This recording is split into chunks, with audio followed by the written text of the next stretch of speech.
फिर आप लोगों के बीच में आया हूं एक बहुत ही इंटरेस्टिंग टॉपिक लेकर। टॉपिक आपने पढ़ ही लिया होगा, आपकी मदद कौन कर सकता है। बहुत सारे लोगों को आपने रोते बिलखते देखा होगा, सुना होगा। वो हमेशा रोते रहते हैं कि भगवान मेरी मदद नहीं करते, मेरी जिंदगी में कोई नहीं है, मैं अकेला हूं, मेरी मदद कोई नहीं करता, कोई मेरी बात ही नहीं सुनता। मैं भगवान से कितनी बार कह चुका हूं, भगवान मुझे 10वीं पास करा दो, मुझे 12वीं पास करा दो, बस एक बार मुझे ग्रेजुएट बनवा दो भगवान, उसके बाद मेरी जिंदगी में मैं अपना आप जी लूंगा। भगवान बस एक बार मुझे 1 करोड़ रुपए दे दो, उसके बाद मैंने जानी कुछ नहीं कर पाएगा कोई भी, मैं अपने आप अपनी जिंदगी जी लूंगा, बस एक बार मेरी मदद कर दो। भगवान क्यों आपकी मदद करे, कोई क्यों आपकी मदद करे। ऐसे बहुत सारे लोग हैं इस दुनिया में जिनकी मदद किसी ने नहीं की, लेकिन फिर भी आज वो कामयाब हैं। हर किसी की जिंदगी में कोई ना कोई होता है, चाहे वो दोस्त हो, भाई हो, बहन हो, रिलेटिव हो, माँ बाप हो।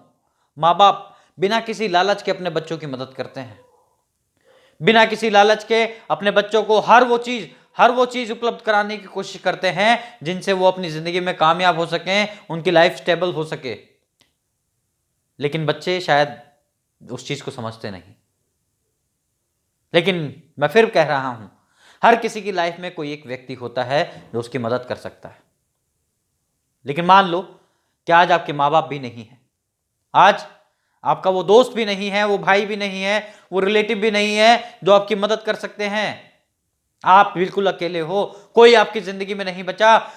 आज वही दिन है, वही मनहूस दिन है, ये समझ लो कि जब आपकी जिंदगी में कोई नहीं है, तब आप क्या करोगे।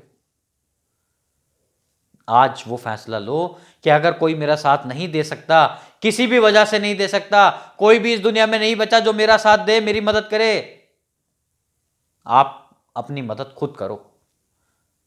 आज सोच लो कि आज वो मनहूस दिन है जब कोई भी नहीं बचा मेरी जिंदगी में मेरा साथ देने वाला। आज से सही फैसले लेने शुरू करो, आज से अपनी जिंदगी को उस तरह से जियो कि आखिरी दिन है, आज ही जीना है। सच बता रहा हूं, सच बता रहा हूं, आपकी जिंदगी में बड़ा बदलाव लेकर आएगा वो दिन, जिस दिन आप ये फैसला ले लोगे कि मेरी जिंदगी में सभी फैसले मैं खुद लूंगा और अच्छे बुरे की जिम्मेदारी मेरी ही रहेगी। साथियों, मान लेना कि आपकी जिंदगी बिल्कुल बदलने वाली है। मेरी बात लिख लेना आप, बहुत कुछ बदल जाएगा आपकी जिंदगी में। मैं आपको एक कहानी के माध्यम से कुछ बता देता हूं, कुछ समझा देता हूं, आप समझ पाएंगे उस चीज को। भगवान श्री कृष्ण और दाऊद एक बार जंगल से जा रहे थे। जाते जाते, बहुत घना जंगल था, तो जाते जाते अंधेरा होने लगा था, रात होने लगी थी। दाऊ और कृष्ण उस समय बहुत छोटे थे, बहुत ज्यादा बड़े नहीं थे, लेकिन वो जवानी की तरफ आगे बढ़ रहे थे।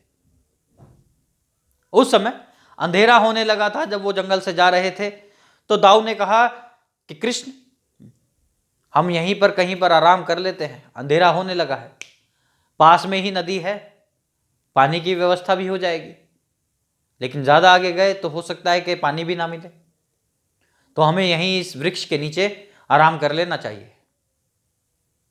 एक काम करते हैं, कृष्ण पहले तुम सो जाओ और मैं यहां पर पहरा दूंगा। लेकिन भगवान श्री कृष्ण ने कहा कि नहीं दाऊ, आप बड़े हो, मैं पहरा दूंगा और आप सो जाओ, आप आराम करो, मैं ध्यान रखूंगा। लेकिन दाऊ, उन्होंने कहा नहीं कृष्ण, तुम छोटे हो, ये फर्ज मेरा है, पहले तुम सो जाओ, आराम कर लो, मैं जब थक जाऊंगा तो मैं तुम्हें उठा लूंगा। भगवान श्री कृष्ण सो गए, आराम करने लगे। थोड़ी देर बाद जब भगवान श्री कृष्ण पूरी गहरी नींद में थे, तब रात बिल्कुल डार्क हो गई थी, बहुत ज्यादा अंधेरा हो गया था, पूरे जंगल में सिर्फ 2 ही लोग थे, जंगली जानवर थे या फिर। दाऊ इधर उधर पहरा दे रहे थे, देख रहे थे, तो वहां पर एक राक्षस आया। उसने दाऊ से पूछा, कौन हो तुम और यहां क्या कर रहे हो। तो दाऊ ने देखा इधर उधर और वो घबरा गए कि ये कौन है जो मुझ पे चिल्ला रहा है। फिर एक बार और आवाज आई, कौन हो तुम। और मेरे इलाके में क्या कर रहे हो? तो दाऊ ने देखा कि एक बहुत बड़ा राक्षस है जो मुझे डांट रहा है, मुझसे पूछ रहा है। और दाऊ डरने लगे। राक्षस ने फिर पूछा, कौन हो तुम और यहां क्या कर रहे हो? ये मेरा इलाका है, मेरा जंगल है। राक्षस और बड़ा हो गया। दाऊ को और ज्यादा डर लगने लगा। राक्षस और बड़ा होता रहा और एकदम से भगवान श्री कृष्ण घबरा कर गिर गए और मूर्छित हो गए। तब जब वो मूर्छित हुए तो उस समय पे उन्होंने सिर्फ एक आवाज दी, कृष्णा। और कृष्ण उठ गए। उन्हें लगा दाऊ सो गए हैं, लेकिन दाऊ सोए नहीं थे, वो मूर्छित हो गए थे। उन्होंने देखा कि दाऊ शायद आराम कर रहे हैं और दाऊ को नींद आ गई। लेकिन तभी वो राक्षस की आवाज फिर आती है, कौन हो तुम और यहां क्या कर रहे हो? तो श्री कृष्ण ने उनसे पूछा, तुम कौन हो? कौन होते हो तुम मुझसे ये पूछने वाले कि मैं कौन हूं? वो राक्षस छोटा होने लगा। फिर राक्षस ने कहा, कौन हो तुम, यहां क्या कर रहे हो? ये मेरा इलाका है, मेरा जंगल है। तो भगवान श्री कृष्ण ने और जोर से बोला, तुम होते कौन हो मुझसे ये पूछने वाले कि मैं कौन हूं? और वो राक्षस और छोटा होने लगा। फिर भगवान श्री कृष्ण ने एक बार और पूछा, तुम होते कौन हो मुझसे ये पूछने वाले कि मैं कौन हूं और मैं यहां क्या कर रहा हूं? ये मेरा जंगल है, मेरा इलाका है, तुम कौन हो, तुम बताओ। तो राक्षस बिल्कुल छोटा सा हो गया और भगवान श्री कृष्ण ने उसे लेके अपनी अंटी में रख लिया। थोड़ी देर बाद देखा तो दाऊ तो उठ नहीं रहे। उन्हें उठाने की कोशिश भी करी, लेकिन श्री कृष्ण ने जहाँ पर पास में नदी बह रही थी वहाँ से पानी लाया और उनके मुंह पर छींटे मारे। तो दाऊ उठे और कहने लगे, कृष्णा भागो, यहाँ पर एक राक्षस है बहुत बड़ा। तो भगवान श्री कृष्ण ने देखा, अच्छा तो तुम मुझसे डर गए थे, कहीं वो राक्षस ये तो नहीं था? उन्होंने अपनी अंटी खोली और राक्षस रख दिया अपने हाथ पे। अरे हाँ, ये तो वही है। वहां पर जो डर उनके ऊपर हावी हो गया था दाऊ के ऊपर, ये बात समझने वाली है। जो डर दाऊ पर हावी हुआ, उस डर को भगवान श्री कृष्ण ने अपनी आवाज से खत्म कर दिया। जब आपको कोई डराता है या आपका डर आप पर हावी हो जाता है, तो उस डर को खत्म करने के लिए अपने आप को उतना ज्यादा बड़ा बना लो कि वो डर इतना सा भी ना रहे। जब कोई बड़ा शोर हो रहा हो तो उससे भी बड़ा शोर पैदा कर दो, तो वो जो शोर आपको परेशान कर रहा था उसका पता ही ना चले। कुछ ऐसा कर लो अपनी जिंदगी में, कुछ ऐसा बदलाव लेकर आओ।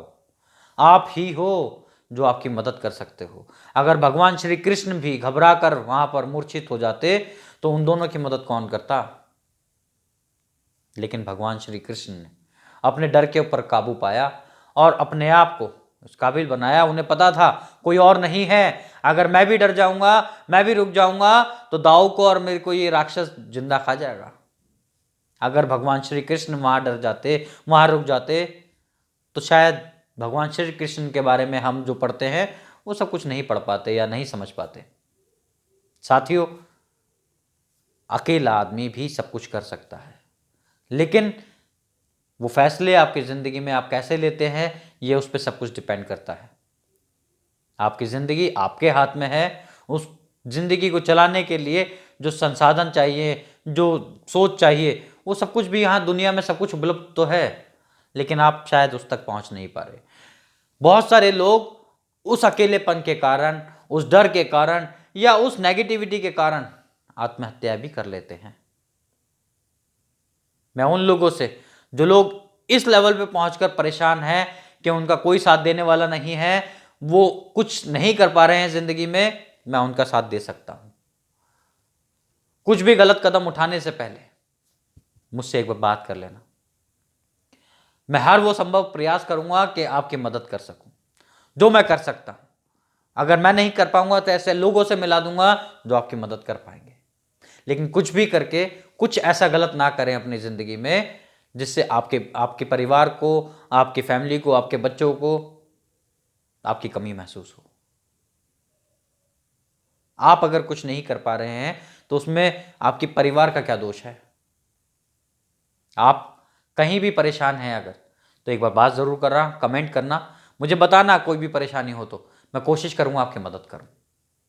अगर आपको मेरी वीडियोस अच्छी लगती हैं तो आप मेरे चैनल को सब्सक्राइब कर सकते हैं, लाइक कर सकते हैं, कमेंट कर सकते हैं। मैं आगे और भी ऐसी वीडियोस बनाता रहूँगा और कोशिश करूँगा कि आपकी मदद कर पाऊँ। आज के लिए इतना ही। जय हिंद, जय भारत।